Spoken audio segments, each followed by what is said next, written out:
Hi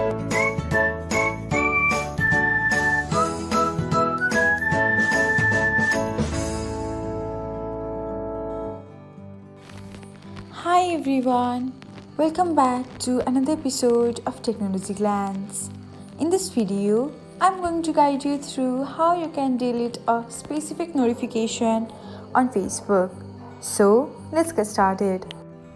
Watch till the end and don't forget to subscribe to Technologyglance by hitting the subscribe button and press the bell icon so that you'll never miss another update. Without further ado, let's get started. First of all, open the Facebook app on your device. Next, tap on Notifications. After that, tap on the three dots icon beside the notification you want to delete. Then you can find Remove this notification option. Tap on it. And that's it. This is how you can remove a specific notification on Facebook. Thanks for watching. If you found this guide helpful, we will love it if you hit the thumbs up button below.